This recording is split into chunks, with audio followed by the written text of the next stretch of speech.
안녕하십니까. 프랜차이즈 산업연구원의 장전함 원장입니다. 우리나라 예비 창업자들의 창업 준비 시 가장 어려운 점을 조사한 결과 창업 아이템 선정, 점포 입지 선정, 자금 조달, 창업 형태 선정 순으로 나타났습니다. 많은 예비 창업자들이 창업 아이템 선정이나 점포 입지 선정 및 자금 조달에는 많은 시간과 노력을 기울이지만 자신에게 적합한 창업 형태를 결정하는 데는 상대적으로 소홀한 경향이 있습니다. 사실 창업 형태도 다른 요소 못지않게 창업 성공과 실패에 큰 영향을 미치기도 합니다. 특히 가맹점 창업으로 인한 실패는 금전적 손해도 있지만 정신적 고통도 함께 수반되며 그 후유증이 상당히 오래 갈 수 있습니다. 따라서 자신의 적성이나 경험 그리고 성향 등을 고려하여 자신에게 적합한 창업 형태를 신중하게 결정해야 합니다. 일반적으로 대표적인 창업 형태는 독립창업과 가맹점 창업이 있습니다. 물론 두 가지 다 각기 다른 장단점을 갖고 있습니다. 독립창업은 자신이 사업을 하는 데 필요한 상품, 원재료, 부재료의 구매, 상호, 간판 및 인테리어 디자인, 종업원 채용, 그리고 프로모션, 매장 운영 방식을 남의 간섭을 받지 않고 결정하고 운영하는 것을 말합니다.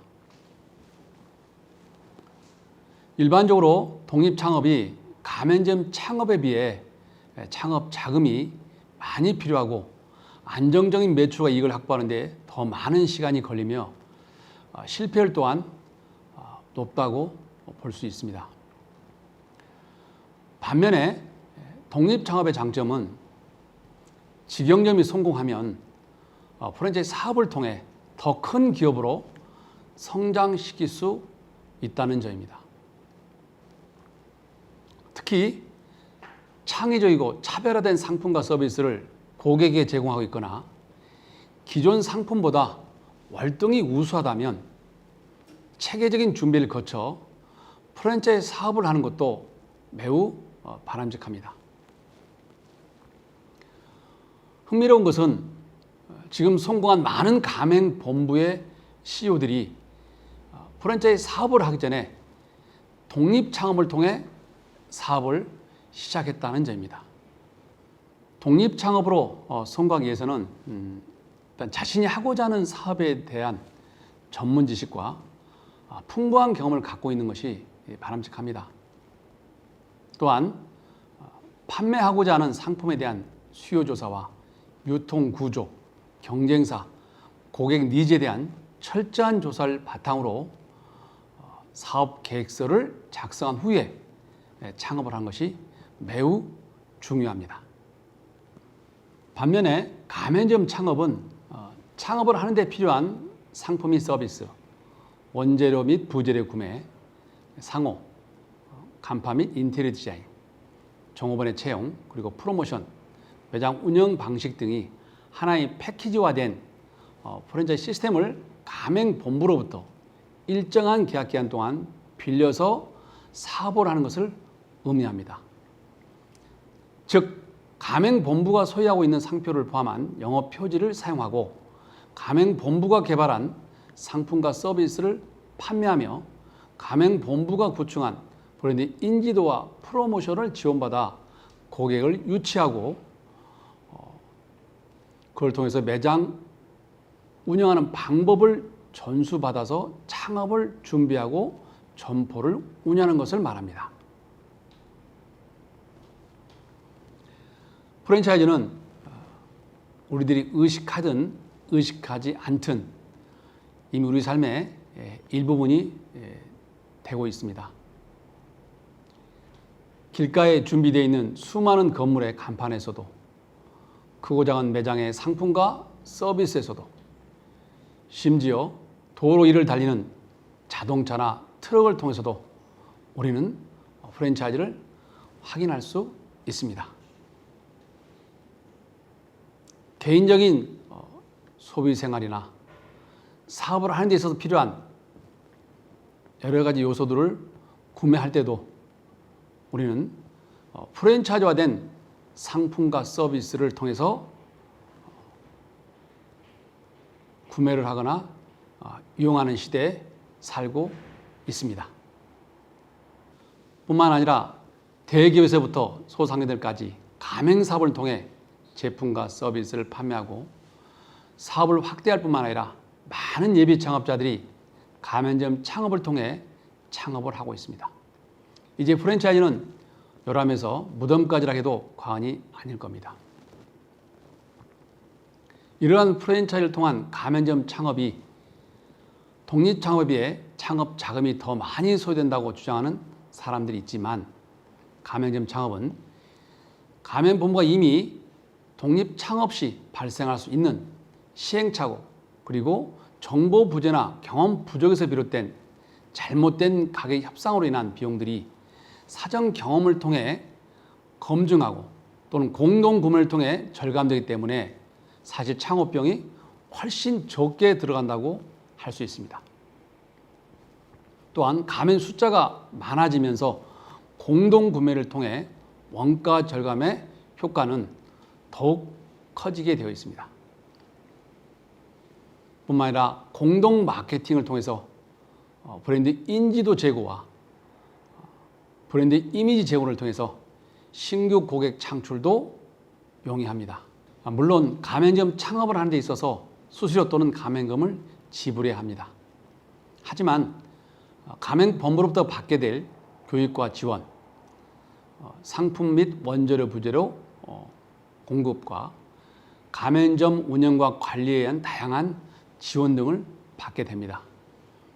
또 가맹점 운영에 있어서 지불한 로열티나 광고 분담금을 지불한 대신에 가맹본부로부터 정기적인 교육과 훈련, 지속적인 광고 및 판촉 활동, 다양한 슈퍼바이징을 통해서 가맹점 운영의 편리성과 다양한 스킬을 전수받기 때문에 효율적인 가맹점 운영이 가능합니다.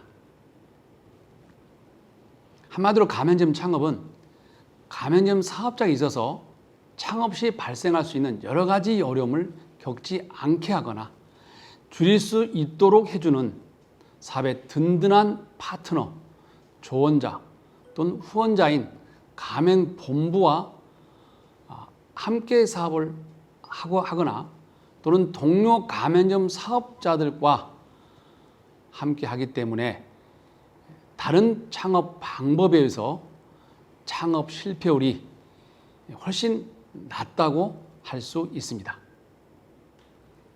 가맹점 창업의 가장 대표적인 단점 중에 하나는 점포 운영의 독립성이 제한된다는 점입니다. 즉 자율성이 없다는 점입니다.